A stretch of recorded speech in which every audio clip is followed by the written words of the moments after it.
오렌지를 쥐어짜면 무엇이 나올까요? 당연히 오렌지즙이 나옵니다. 그럼 나를 쥐어짜면 무엇이 나올까요? 당연히 내가 가지고 있는 것이 나오겠죠. 그렇다면 여기서 간단한 퀴즈입니다. 내면이 긍정과 가능성으로 가득 차 있는 사람과 불평, 불만으로 가득 차 있는 사람 중 누가 더 행복해질 수 있을까요? 또한 미래에 대한 기대감과 설렘으로 차 있는 사람과 불안과 걱정으로 가득 찬 사람, 누가 미래에 더 많은 것을 이룰 수 있을까요?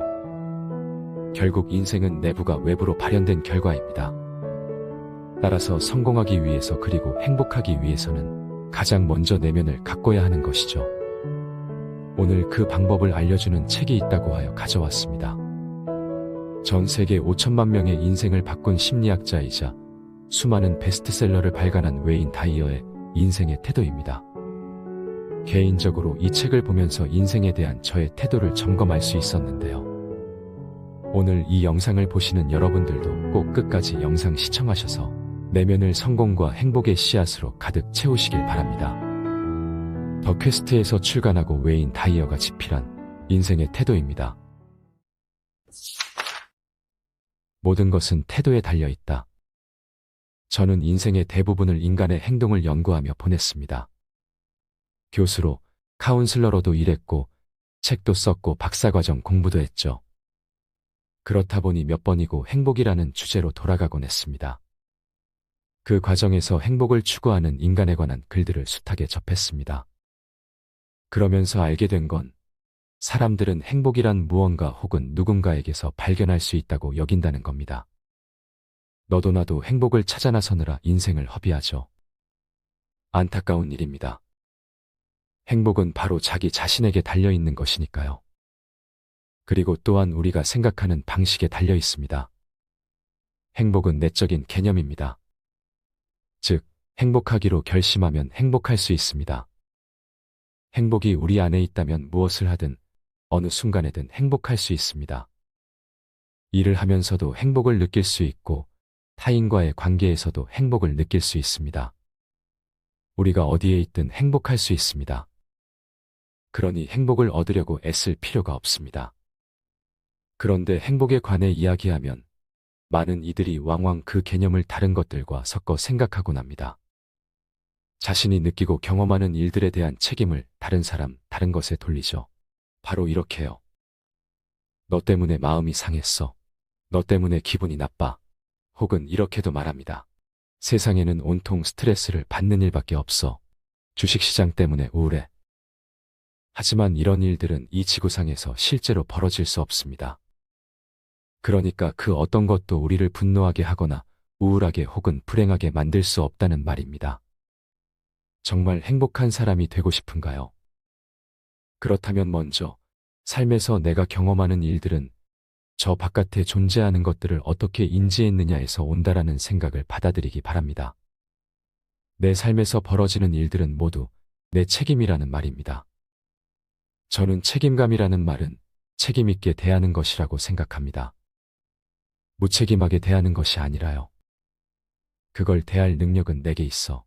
나는 그걸 대할 능력이 있어. 이런 식으로 생각하면 살면서 일어나는 모든 일에 대해 스스로 책임을 지게 됩니다. 이것이 제가 몇 년 동안 사람들에게 전하려고 애썼던 주제입니다. 내 인생, 내가 선택한 결과. 독일에 있을 때 비행기가 연착되어 공항 근처 이탈리아 레스토랑에서 기다렸던 적이 있습니다.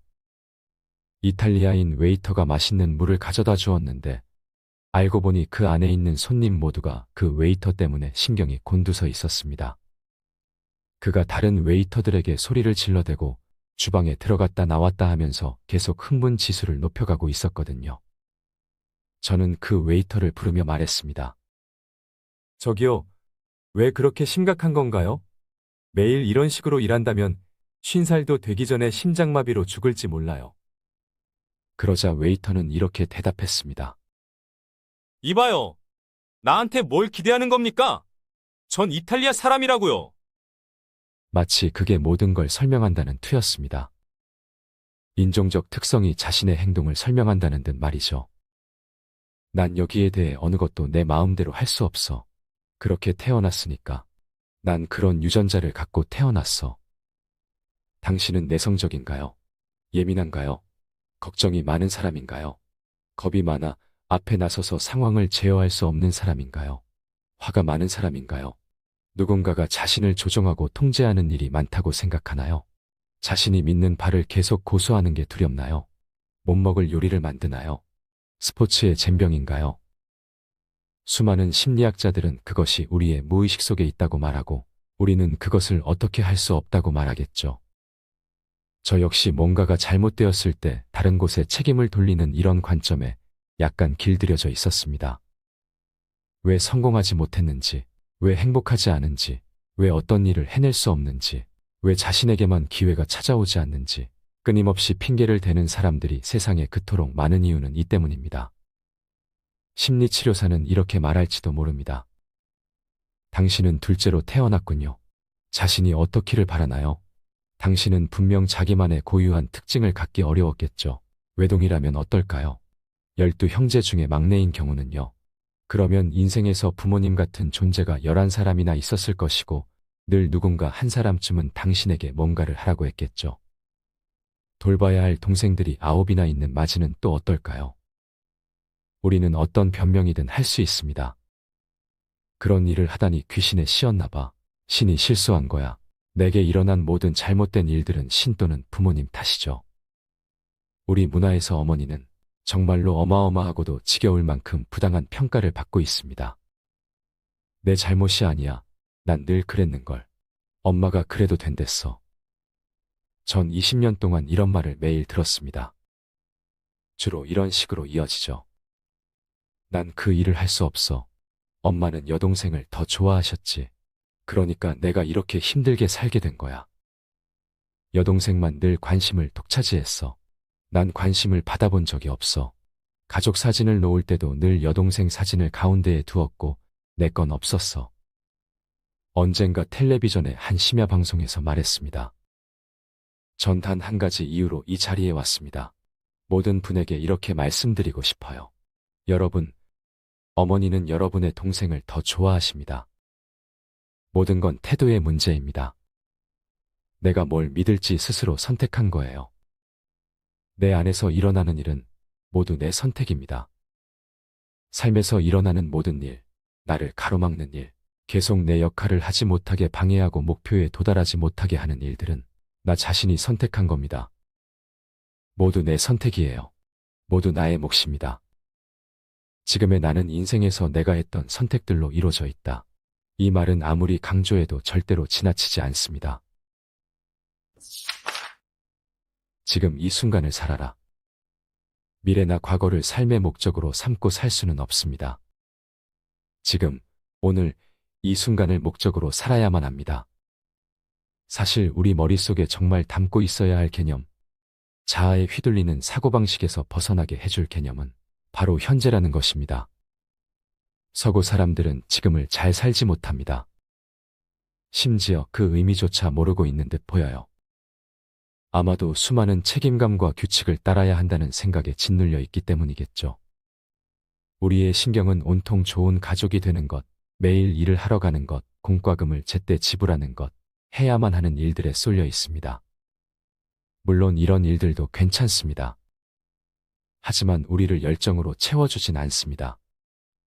지금 이 순간에 충실하고자 하면 지금을 즐길 수 있도록 스스로를 열게 됩니다. 해야 하는 일들로 압박을 받으며 즐거움과 기쁨을 나중으로 미루는 게 아니라요. 말씀드렸다시피 돈, 권력, 승진, 보상 등의 성취는 진정한 삶의 목적을 제공해 줄 수 없습니다. 대출금을 갚게 해주고 장식장 위에 올려놓거나 벽에 걸어둘 물건을 주긴 하지만 모두 외적 동기일 뿐입니다. 우리에게 삶의 목적의식을 제공하는 것은 내적 동기입니다. 내가 나를 어떻게 느끼는지, 내가 어떤 사람인지, 내가 얼마나 성장하고 세상을 얼마나 경험했는지 하는 것들 말입니다. 이런 일들이 중심이 되면 더 이상 인생의 사명을 찾아 헤매지 않게 됩니다. 그게 우리를 찾아올 테니까요. 행복도, 성공도 그렇지만 목적 역시 내가 어떤 존재인지에 달려 있습니다. 그것을 바탕으로 뭔가를 소유하고 행동하세요. 뭔가를 얻어내려면 목표와 계획이 중요합니다. 목표를 성취하는 여정 하나하나도 중요하지만 그 밖의 다른 과정들도 중요합니다. 융통성을 발휘할 여지가 조금도 남아있지 않을 만큼 계획에 집착해서는 안 됩니다. 여행 계획을 세우기 전에 어느 정거장에 언제 도착할지를 미리 알아보고 계획을 세웠다고 합시다. 그런데 길을 나서자 전에는 한 번도 가보지 못한 무척이나 흥미로운 장소가 나타났습니다. 이를테면 다음 날 로데오 경기가 열릴 예정인 곳이라고 해보죠. 그래서 그곳에서 하룻밤 묵고 다음 날 경기를 보고 싶은데 당신은 그렇게 하지 않습니다. 왜냐고요? 전에 세워둔 계획과 목표들이 당신을 지배하고 있기 때문이죠. 자신이 바라는 것들에 대해 융통성 있는 적응 전략을 펼칠 수 있어야 건강한 삶을 살아갈 수 있습니다. 계획을 세우고 목표를 설정하는 일은 그것이 현재의 정신 속에 있어야 현재의 순간에 머물러야 건강할 수 있습니다. 제게 있었던 일을 예로 들어볼까요? 몇 년 전 10월쯤에 처음으로 마라톤 경기에 나갔습니다. 1년 정도 전부터 달리기를 시작했는데 그동안에는 마라톤에 참가하겠다는 생각조차 못했죠. 그저 제가 매일매일 달리기를 할 수 있을지 알고 싶었을 뿐이었습니다. 그러다 어느 날인가 제가 매일 달리기를 할 수 있다고, 그것도 뛰고 싶은 속도만큼 뛸 수 있다고 제 몸이 알려왔습니다. 그리고 그것이 제 목표가 되었습니다. 어느 날 달리기를 시작했고 다음 날 허벅지가 당기고 숨이 가빠왔지만 다시 달리기를 하겠다고 결심했죠. 그리고 다음 날 그 결심을 실행에 옮겼고 그게 다시 다음 날로 또 다음 날로 이어졌습니다. 3, 4주가 지나자 전 무려 3km를 달리고 있었습니다. 제가 목표를 높인 게 아닙니다. 오히려 제 몸이 자연스럽게 더 빠르고 더 멀리 뛸 수 있게 허락해 준 거죠. 전 지금 이 순간에 충실하고 자신을 즐기는 저를 위한 개인적이고 일상적인 목표를 매일 해나갔습니다. 1년이 흐르자 이런 목표들이 자동적으로 다음 단계로 올라갔고 어느 날 전 42km짜리 마라톤 대회 출발선에 서 있었습니다. 1년 전에 누가 제게 넌 1년 후에 마라톤을 하게 될 거야 라고 말했더라면, 아니, 사람이 어떻게 42km를 뛸 생각을 해? 미쳤군 이라고 응수했을 겁니다. 아무튼 전 3시간 반 만에 마라톤을 완주했습니다. 어떤 사람들은 2시간도 못 뛰고 포기했다는 소리를 들었지요. 전 이렇게 생각했었죠. 지금 3시간 반을 뛰면 뭔가를 얻게 될 거야. 2시간 후에 그만둔다면, 전 다른 사람들보다 더 오래 달리게 된다면 그게 승리라고 생각했습니다. 아시다시피 모든 건 태도로 귀결됩니다. 무엇을 믿느냐에 달린 것이죠. 살을 빼려 한다든지 금연을 시작하려 한다든지 같은 습관을 고치려고 한다고 해봅시다. 제가 보기엔 살을 빼는 것 같은 문제를 공략하는 합리적인 방법은 오직 이렇게 중얼거리는 것뿐입니다. 오늘은 당을 섭취하지 말아야지. 금연을 하려고 한다면 오늘 딱 24시간 동안 담배를 끊어야지, 이렇게요. 누군가 제가 정말로 할 수 있을까요? 라고 묻는다면 전 이렇게 대답할 겁니다. 물론이죠. 누구나 하루는 할 수 있어요. 그건 대단한 게 아니잖아요. 그래서 어느 날 하루 그 일을 하게 됩니다. 그리고 24시간이 지나면 새로운 사람이 되어 있죠. 이런 말을 해서는 안 됩니다. 어쨌든 내일이면 당을 충전하고 싶어질 거야. 내일 저녁이면 초코 시럽을 얹은 바닐라 아이스크림이 먹고 싶어질 거고, 그러면 난 여느 날 밤처럼 먹게 되겠지. 남은 평생 동안 아예 아이스크림을 먹지 말아야 한단 말인가. 이는 자아에 휘둘리는 생각입니다. 이런 생각이 무엇보다 빠르게 당신을 냉장고로 인도합니다. 스스로 이렇게 말하지 마세요. 그렇지 않으면 매일 밤 아이스크림을 먹을 겁니다. 대신에 하루를 마무리하면서 자신에게 이렇게 말하세요. 난 24시간 동안 내 몸에 아이스크림을 공급하지 않았어. 금연을 시도하고 있다면 난 24시간 동안 내 몸에 니코틴을 주입하지 않았어 라고요. 하루가 지나고 나면 다른 사람이 되어 있을 겁니다. 그러면 또 하루를 더 하기로 결심하는 사람이 될 수 있어요. 지금 당장 자신을 아이스크림을 먹거나 담배를 입에 물고 싶어 하는 사람이 되게 놔두지 마세요. 24시간의 성공 경험이 있는 사람이 되어 다음 결심을 하는 사람이 되세요. 그러면 그 다음 날 당신은 48시간 성공한 사람이 되고 계속 그런 식으로 나아갈 겁니다. 우리에게는 매일 새로운 사람으로 거듭날 힘이 있습니다. 못 믿으시겠다고요? 알코올 중독자 협회원이었던 사람에게 한번 물어보세요. 하루에 한 가지라는 캠페인을 확실히 믿었는지 말이에요. 뭐가 됐든 인생에서 하루에 한 가지를 다루세요. 오늘 하루 수많은 목표들을 손에 쥐고서 미래를 살지 않을 수도 있겠죠. 자신을 위한 목표들을 가지지 말라는 말은 어불성설일 겁니다. 모두 한 가지 목표를 가집니다. 지금 이 순간 그것에 관해 얼마나 많은 일을 할 수 있느냐, 그게 중요한 겁니다. 미래에 뭔가를 이루기 위해 지금의 즐거움이나 목적을 나중으로 미루기보다는 매일을 충만하게 살아야 합니다. 그렇게 한다면 완전히 다른 사람으로 탈바꿈할 겁니다. 이것이 이해하기 가장 어려운 개념 중 하나입니다.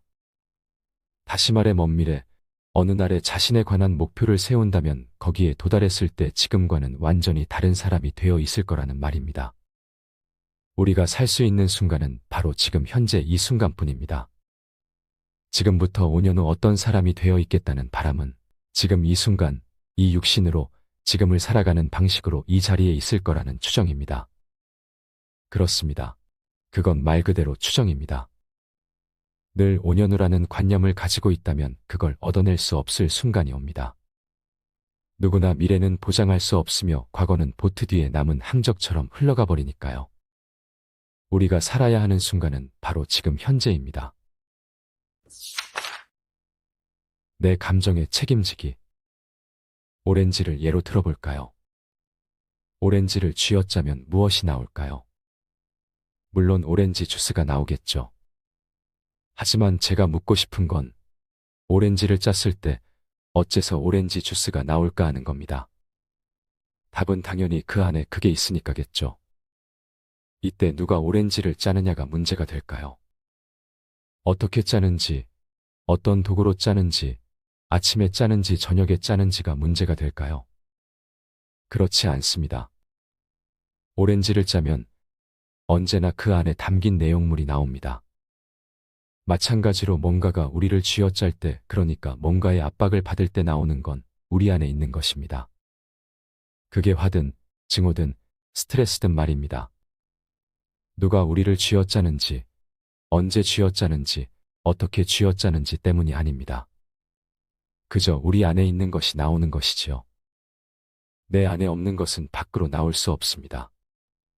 내가 처한 환경과는 상관이 없습니다. 고속도로를 달리는데 누군가가 위험하게 끼어들어 미친 듯이 화가 났을 때 사실은 누군가가 끼어들어서 화가 난 게 아닙니다. 내 안에 있는 게 밖으로 나온 것일 따름입니다. 그러니 안에 있는 것을 밖으로 내보내지 않는다면 누구도 우리를 화나게 하지 못합니다. 당신이 동의하지 않으면 누구도 당신에게 열등감을 느끼게 할 수 없다. 엘리노어 루스벨트가 한 말입니다. 전 이 말을 참 좋아합니다. 누구도 나를 우울하게 만들 수 없습니다. 누구도 나를 화나게 할 수 없고 마음 아프게 할 수 없습니다. 누구도 내 안에 없는 것을 만들어낼 수는 없습니다. 우리는 모두 자신에게 일어나는 일에 대해 어떤 목소리를 가지고 있습니다. 그 목소리는 우리 자신이 만든 겁니다. 직장에서 함께 일하기 싫은 사람이 있다면, 인간관계가 어렵고 늘 남에게 당하기만 하는 것 같다면, 자녀가 나를 존경하지 않는다면, 먼저 자기 자신을 바라보며 이렇게 물어보세요. 나는 어떤가? 어떻게 해야 피해의식을 느끼지 않을 수 있을까? 어떻게 하면 저 인간을 바꿀 수 있을까? 어떻게 하면 세상이 달라질까? 이렇게 묻지 마세요. 내가 싫어하고 나를 화나게 하는 건 실제로는 내가 가진 증오이고 분노이며 화입니다. 모두 자기 안에 있는 겁니다. 다른 누구에게 있는 게 아니라 오직 나 자신의 것일 뿐입니다. 저 사람이 나갔기만 하면 이렇게 화가 나는 일도 없을 텐데. 우리는 화가 나면 종종 이렇게 남 탓을 하죠. 하지만 깨달음의 여정에 들어서면 흥미로운 일이 일어납니다. 내 화를 돋우는 행동을 하는 사람이 나타나도 내 문제가 아니라 그 사람의 문제로 보게 되지요. 그리고 이제는 자신이 싫어하는 행동을 하는 사람에 대해 스스로 할 수 있는 대응 방법을 생각하게 됩니다. 저 사람은 저 사람이고 저 사람은 자기가 옳다고 생각하는 대로 행동하는 것뿐이야. 그러니 나는 내 식대로 저 사람에게 반응할 거야. 나는 애정을 가지고 친절하고 포용력 있게 행동할 거야. 그렇게 하면 어떤 행동에도 잘 대응할 수 있을 거야. 아니면 무시할 수도 있겠지. 어느 쪽이든 저건 내 일이 아니야. 저 사람이 하는 거지. 내가 어떤 문제, 어떤 상황에 처해 있든 아무 상관이 없습니다.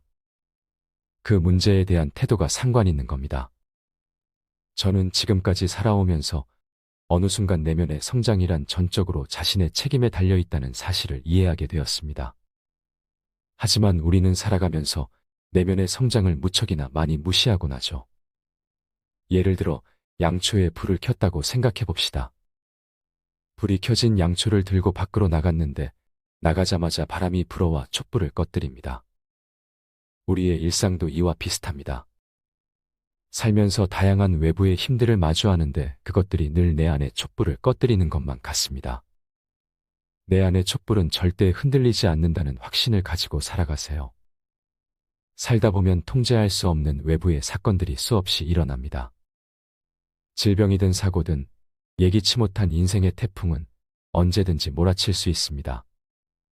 그럼에도 내 안의 촛불은 오직 내가 가진 고유한 것입니다. 세상이 나를 소외시키거나 무너뜨린다고 생각하지 말고 나를 위해 돌아가고 있다고 생각하기로 선택할 수 있습니다.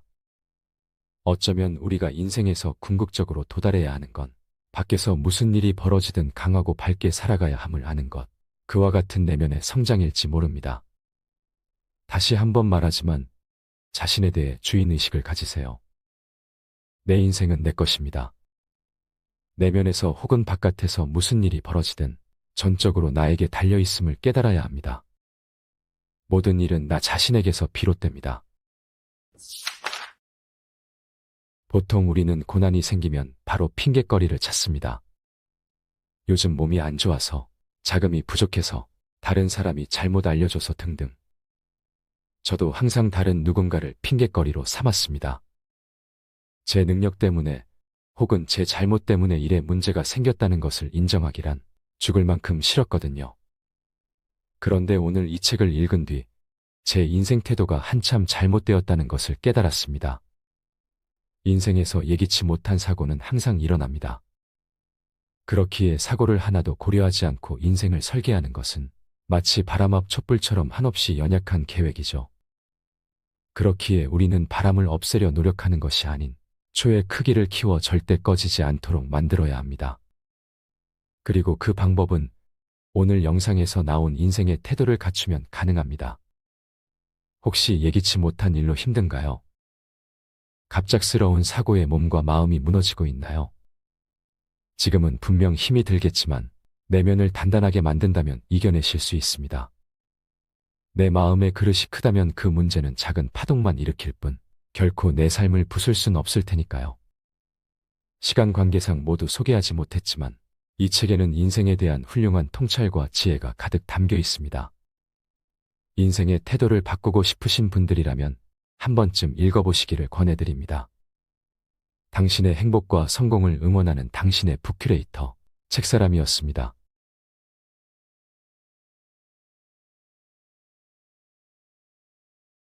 오렌지를 쥐어짜면 무엇이 나올까요? 당연히 오렌지즙이 나옵니다. 그럼 나를 쥐어짜면 무엇이 나올까요? 당연히 내가 가지고 있는 것이 나오겠죠. 그렇다면 여기서 간단한 퀴즈입니다. 내면이 긍정과 가능성으로 가득 차 있는 사람과 불평, 불만으로 가득 차 있는 사람 중 누가 더 행복해질 수 있을까요? 또한 미래에 대한 기대감과 설렘으로 차 있는 사람과 불안과 걱정으로 가득 찬 사람, 누가 미래에 더 많은 것을 이룰 수 있을까요?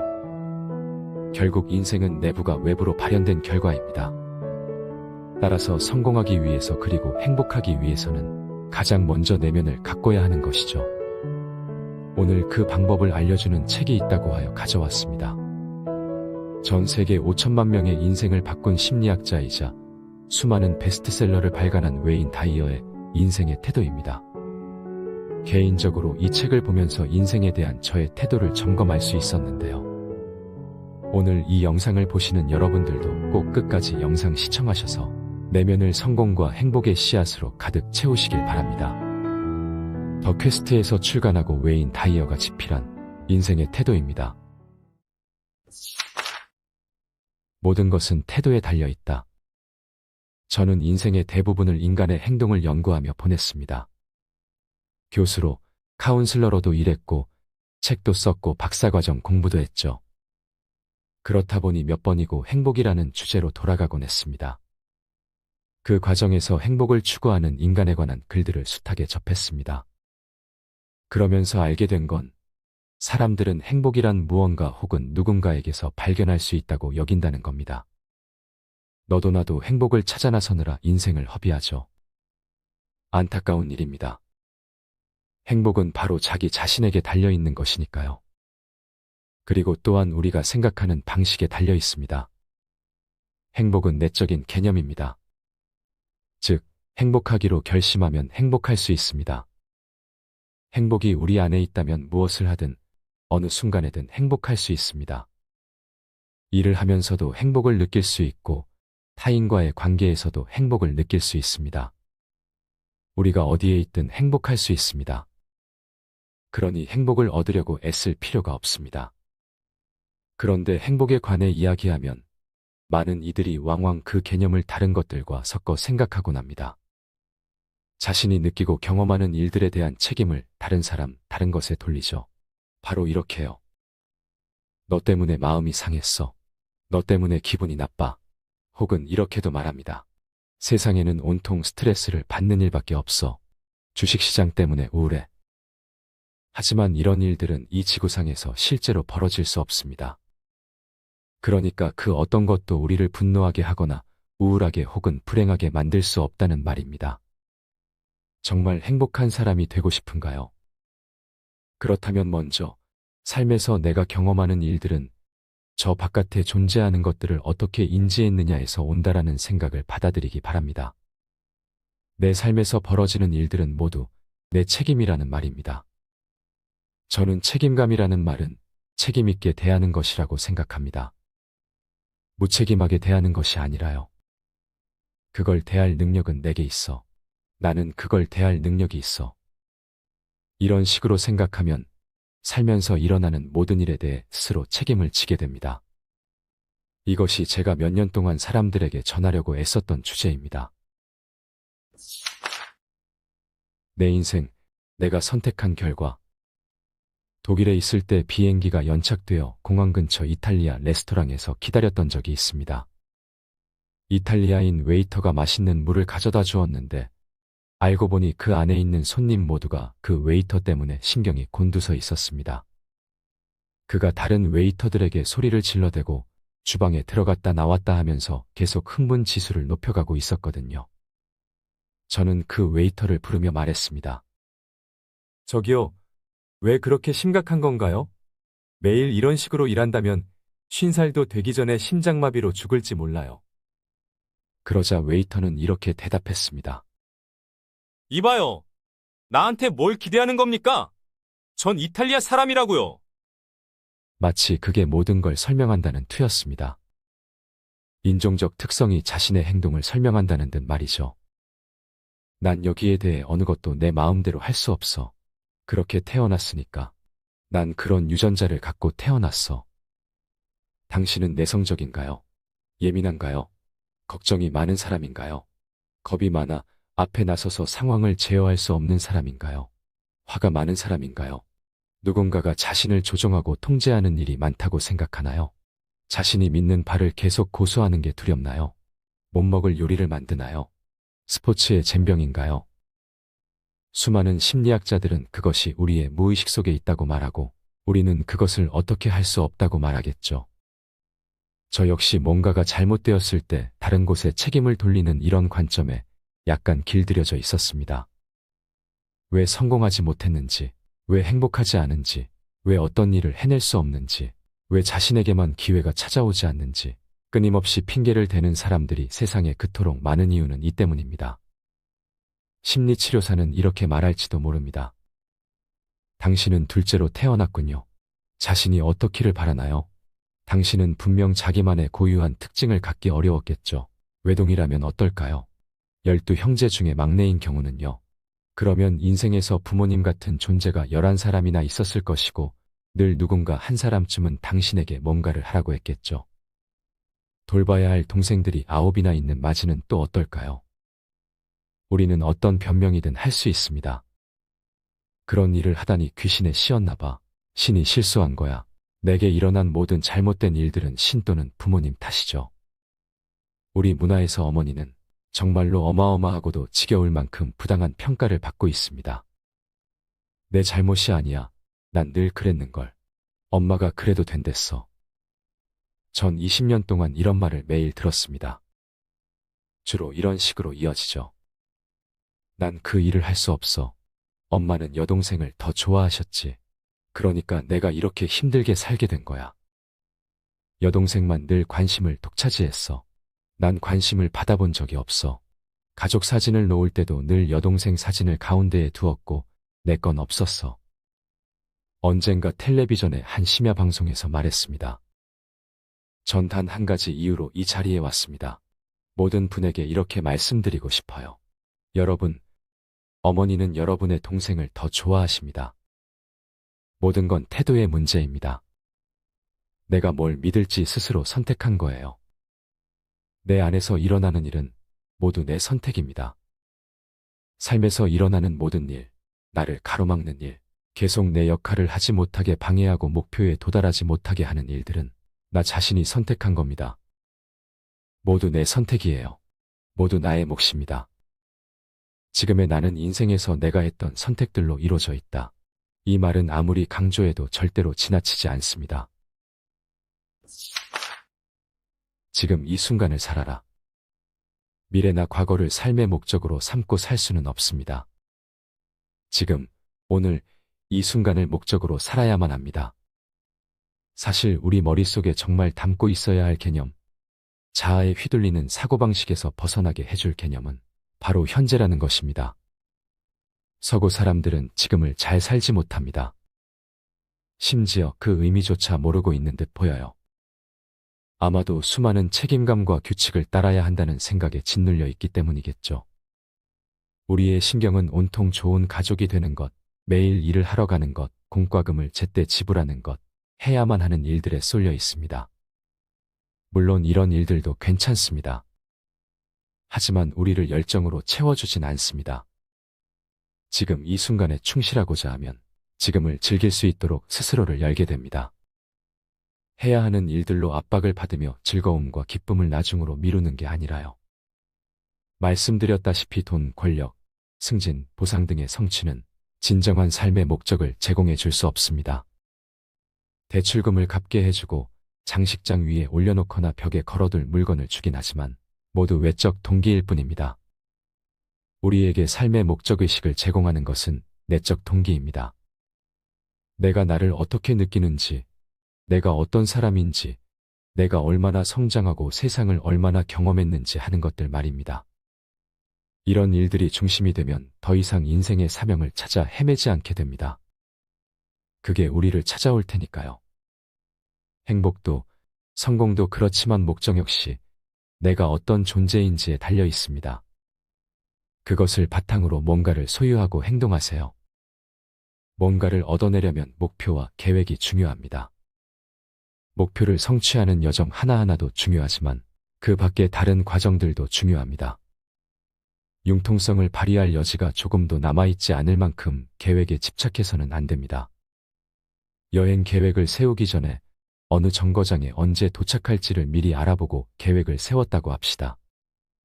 그런데 길을 나서자 전에는 한 번도 가보지 못한 무척이나 흥미로운 장소가 나타났습니다. 이를테면 다음 날 로데오 경기가 열릴 예정인 곳이라고 해보죠. 그래서 그곳에서 하룻밤 묵고 다음 날 경기를 보고 싶은데 당신은 그렇게 하지 않습니다. 왜냐고요? 전에 세워둔 계획과 목표들이 당신을 지배하고 있기 때문이죠. 자신이 바라는 것들에 대해 융통성 있는 적응 전략을 펼칠 수 있어야 건강한 삶을 살아갈 수 있습니다. 계획을 세우고 목표를 설정하는 일은 그것이 현재의 정신 속에 있어야 현재의 순간에 머물러야 건강할 수 있습니다. 제게 있었던 일을 예로 들어볼까요? 몇 년 전 10월쯤에 처음으로 마라톤 경기에 나갔습니다. 1년 정도 전부터 달리기를 시작했는데 그동안에는 마라톤에 참가하겠다는 생각조차 못했죠. 그저 제가 매일매일 달리기를 할 수 있을지 알고 싶었을 뿐이었습니다. 그러다 어느 날인가 제가 매일 달리기를 할 수 있다고, 그것도 뛰고 싶은 속도만큼 뛸 수 있다고 제 몸이 알려왔습니다. 그리고 그것이 제 목표가 되었습니다. 어느 날 달리기를 시작했고 다음 날 허벅지가 당기고 숨이 가빠왔지만 다시 달리기를 하겠다고 결심했죠. 그리고 다음 날 그 결심을 실행에 옮겼고 그게 다시 다음 날로 또 다음 날로 이어졌습니다. 3, 4주가 지나자 전 무려 3km를 달리고 있었습니다. 제가 목표를 높인 게 아닙니다. 오히려 제 몸이 자연스럽게 더 빠르고 더 멀리 뛸 수 있게 허락해 준 거죠. 전 지금 이 순간에 충실하고 자신을 즐기는, 저를 위한 개인적이고 일상적인 목표를 매일 해나갔습니다. 1년이 흐르자 이런 목표들이 자동적으로 다음 단계로 올라갔고 어느 날 전 42km짜리 마라톤 대회 출발선에 서 있었습니다. 1년 전에 누가 제게 넌 1년 후에 마라톤을 하게 될 거야 라고 말했더라면, 아니, 사람이 어떻게 42km를 뛸 생각을 해? 미쳤군 이라고 응수했을 겁니다. 아무튼 전 3시간 반 만에 마라톤을 완주했습니다. 어떤 사람들은 2시간도 못 뛰고 포기했다는 소리를 들었지요. 전 이렇게 생각했었죠. 지금 3시간 반을 뛰면 뭔가를 얻게 될 거야. 2시간 후에 그만둔다면, 전 다른 사람들보다 더 오래 달리게 된다면 그게 승리라고 생각했습니다. 아시다시피 모든 건 태도로 귀결됩니다. 무엇을 믿느냐에 달린 것이죠.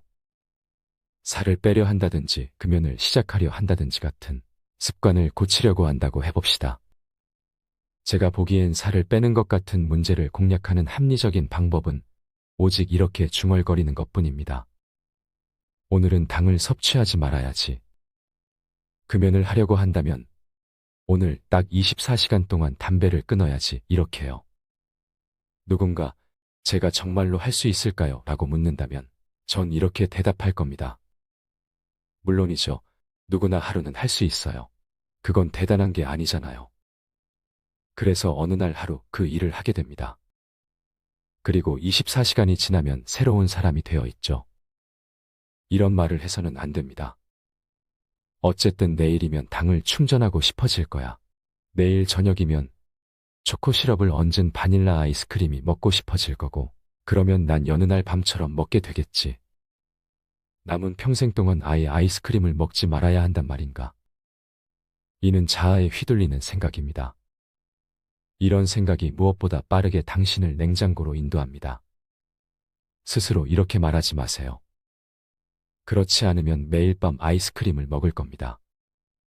대신에 하루를 마무리하면서 자신에게 이렇게 말하세요. 난 24시간 동안 내 몸에 아이스크림을 공급하지 않았어. 금연을 시도하고 있다면 난 24시간 동안 내 몸에 니코틴을 주입하지 않았어 라고요. 하루가 지나고 나면 다른 사람이 되어 있을 겁니다. 그러면 또 하루를 더 하기로 결심하는 사람이 될 수 있어요. 지금 당장 자신을 아이스크림을 먹거나 담배를 입에 물고 싶어하는 사람이 되게 놔두지 마세요. 24시간의 성공 경험이 있는 사람이 되어 다음 결심을 하는 사람이 되세요. 그러면 그 다음 날 당신은 48시간 성공한 사람이 되고 계속 그런 식으로 나아갈 겁니다. 우리에게는 매일 새로운 사람으로 거듭날 힘이 있습니다. 못 믿으시겠다고요? 알코올 중독자 협회원이었던 사람에게 한번 물어보세요. 하루에 한 가지라는 캠페인을 확실히 믿었는지 말이에요. 뭐가 됐든 인생에서 하루에 한 가지를 다루세요. 오늘 하루 수많은 목표들을 손에 쥐고서 미래를 살지 않을 수도 있겠죠. 자신을 위한 목표들을 가지지 말라는 말은 어불성설일 겁니다. 모두 한 가지 목표를 가집니다. 지금 이 순간 그것에 관해 얼마나 많은 일을 할 수 있느냐, 그게 중요한 겁니다.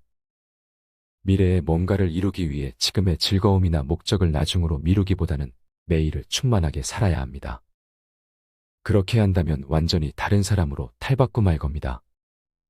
이것이 이해하기 가장 어려운 개념 중 하나입니다. 다시 말해 먼 미래, 어느 날에 자신에 관한 목표를 세운다면 거기에 도달했을 때 지금과는 완전히 다른 사람이 되어 있을 거라는 말입니다. 우리가 살 수 있는 순간은 바로 지금 현재 이 순간뿐입니다. 지금부터 5년 후 어떤 사람이 되어 있겠다는 바람은 지금 이 순간, 이 육신으로 지금을 살아가는 방식으로 이 자리에 있을 거라는 추정입니다. 그렇습니다. 그건 말 그대로 추정입니다. 늘 5년 후라는 관념을 가지고 있다면 그걸 얻어낼 수 없을 순간이 옵니다. 누구나 미래는 보장할 수 없으며 과거는 보트 뒤에 남은 항적처럼 흘러가 버리니까요. 우리가 살아야 하는 순간은 바로 지금 현재입니다. 내 감정에 책임지기. 오렌지를 예로 들어볼까요? 오렌지를 쥐어짜면 무엇이 나올까요? 물론 오렌지 주스가 나오겠죠. 하지만 제가 묻고 싶은 건 오렌지를 짰을 때 어째서 오렌지 주스가 나올까 하는 겁니다. 답은 당연히 그 안에 그게 있으니까겠죠. 이때 누가 오렌지를 짜느냐가 문제가 될까요? 어떻게 짜는지, 어떤 도구로 짜는지, 아침에 짜는지 저녁에 짜는지가 문제가 될까요? 그렇지 않습니다. 오렌지를 짜면 언제나 그 안에 담긴 내용물이 나옵니다. 마찬가지로 뭔가가 우리를 쥐어짤 때, 그러니까 뭔가의 압박을 받을 때 나오는 건 우리 안에 있는 것입니다. 그게 화든, 증오든, 스트레스든 말입니다. 누가 우리를 쥐어짜는지, 언제 쥐어짜는지, 어떻게 쥐어짜는지 때문이 아닙니다. 그저 우리 안에 있는 것이 나오는 것이지요. 내 안에 없는 것은 밖으로 나올 수 없습니다. 내가 처한 환경과는 상관이 없습니다. 고속도로를 달리는데 누군가가 위험하게 끼어들어 미친 듯이 화가 났을 때 사실은 누군가가 끼어들어서 화가 난 게 아닙니다. 내 안에 있는 게 밖으로 나온 것일 따름입니다. 그러니 안에 있는 것을 밖으로 내보내지 않는다면 누구도 우리를 화나게 하지 못합니다. 당신이 동의하지 않으면 누구도 당신에게 열등감을 느끼게 할 수 없다. 엘리노어 루스벨트가 한 말입니다. 전 이 말을 참 좋아합니다. 누구도 나를 우울하게 만들 수 없습니다. 누구도 나를 화나게 할 수 없고 마음 아프게 할 수 없습니다. 누구도 내 안에 없는 것을 만들어낼 수는 없습니다. 우리는 모두 자신에게 일어나는 일에 대해 어떤 목소리를 가지고 있습니다. 그 목소리는 우리 자신이 만든 겁니다. 직장에서 함께 일하기 싫은 사람이 있다면, 인간관계가 어렵고 늘 남에게 당하기만 하는 것 같다면, 자녀가 나를 존경하지 않는다면, 먼저 자기 자신을 바라보며 이렇게 물어보세요. 나는 어떤가? 어떻게 해야 피해의식을 느끼지 않을 수 있을까? 어떻게 하면 저 인간을 바꿀 수 있을까? 어떻게 하면 세상이 달라질까? 이렇게 묻지 마세요. 내가 싫어하고 나를 화나게 하는 건 실제로는 내가 가진 증오이고 분노이며 화입니다. 모두 자기 안에 있는 겁니다. 다른 누구에게 있는 게 아니라 오직 나 자신의 것일 뿐입니다. 저 사람이 나갔기만 하면 이렇게 화가 나는 일도 없을 텐데. 우리는 화가 나면 종종 이렇게 남 탓을 하죠. 하지만 깨달음의 여정에 들어서면 흥미로운 일이 일어납니다. 내 화를 돋우는 행동을 하는 사람이 나타나도 내 문제가 아니라 그 사람의 문제로 보게 되지요. 그리고 이제는 자신이 싫어하는 행동을 하는 사람에 대해 스스로 할 수 있는 대응 방법을 생각하게 됩니다. 저 사람은 저 사람이고 저 사람은 자기가 옳다고 생각하는 대로 행동하는 것뿐이야. 그러니 나는 내 식대로 저 사람에게 반응할 거야. 나는 애정을 가지고 친절하고 포용력 있게 행동할 거야. 그렇게 하면 어떤 행동에도 잘 대응할 수 있을 거야. 아니면 무시할 수도 있겠지. 어느 쪽이든 저건 내 일이 아니야. 저 사람이 하는 거지. 내가 어떤 문제, 어떤 상황에 처해 있든 아무 상관이 없습니다. 그 문제에 대한 태도가 상관 있는 겁니다. 저는 지금까지 살아오면서 어느 순간 내면의 성장이란 전적으로 자신의 책임에 달려 있다는 사실을 이해하게 되었습니다. 하지만 우리는 살아가면서 내면의 성장을 무척이나 많이 무시하곤 하죠. 예를 들어 양초에 불을 켰다고 생각해 봅시다. 불이 켜진 양초를 들고 밖으로 나갔는데 나가자마자 바람이 불어와 촛불을 꺼뜨립니다. 우리의 일상도 이와 비슷합니다. 살면서 다양한 외부의 힘들을 마주하는데 그것들이 늘 내 안의 촛불을 꺼뜨리는 것만 같습니다. 내 안의 촛불은 절대 흔들리지 않는다는 확신을 가지고 살아가세요. 살다 보면 통제할 수 없는 외부의 사건들이 수없이 일어납니다. 질병이든 사고든 예기치 못한 인생의 태풍은 언제든지 몰아칠 수 있습니다. 그럼에도 내 안의 촛불은 오직 내가 가진 고유한 것입니다. 세상이 나를 소외시키거나 무너뜨린다고 생각하지 말고 나를 위해 돌아가고 있다고 생각하기로 선택할 수 있습니다. 어쩌면 우리가 인생에서 궁극적으로 도달해야 하는 건 밖에서 무슨 일이 벌어지든 강하고 밝게 살아가야 함을 아는 것, 그와 같은 내면의 성장일지 모릅니다. 다시 한번 말하지만 자신에 대해 주인의식을 가지세요. 내 인생은 내 것입니다. 내면에서 혹은 바깥에서 무슨 일이 벌어지든 전적으로 나에게 달려있음을 깨달아야 합니다. 모든 일은 나 자신에게서 비롯됩니다. 보통 우리는 고난이 생기면 바로 핑곗거리를 찾습니다. 요즘 몸이 안 좋아서, 자금이 부족해서, 다른 사람이 잘못 알려줘서 등등. 저도 항상 다른 누군가를 핑곗거리로 삼았습니다. 제 능력 때문에 혹은 제 잘못 때문에 일에 문제가 생겼다는 것을 인정하기란 죽을 만큼 싫었거든요. 그런데 오늘 이 책을 읽은 뒤 제 인생 태도가 한참 잘못되었다는 것을 깨달았습니다. 인생에서 예기치 못한 사고는 항상 일어납니다. 그렇기에 사고를 하나도 고려하지 않고 인생을 설계하는 것은 마치 바람 앞 촛불처럼 한없이 연약한 계획이죠. 그렇기에 우리는 바람을 없애려 노력하는 것이 아닌 초의 크기를 키워 절대 꺼지지 않도록 만들어야 합니다. 그리고 그 방법은 오늘 영상에서 나온 인생의 태도를 갖추면 가능합니다. 혹시 예기치 못한 일로 힘든가요? 갑작스러운 사고에 몸과 마음이 무너지고 있나요? 지금은 분명 힘이 들겠지만 내면을 단단하게 만든다면 이겨내실 수 있습니다. 내 마음의 그릇이 크다면 그 문제는 작은 파동만 일으킬 뿐 결코 내 삶을 부술 순 없을 테니까요. 시간 관계상 모두 소개하지 못했지만 이 책에는 인생에 대한 훌륭한 통찰과 지혜가 가득 담겨 있습니다. 인생의 태도를 바꾸고 싶으신 분들이라면 한 번쯤 읽어보시기를 권해드립니다. 당신의 행복과 성공을 응원하는 당신의 북큐레이터, 책사람이었습니다.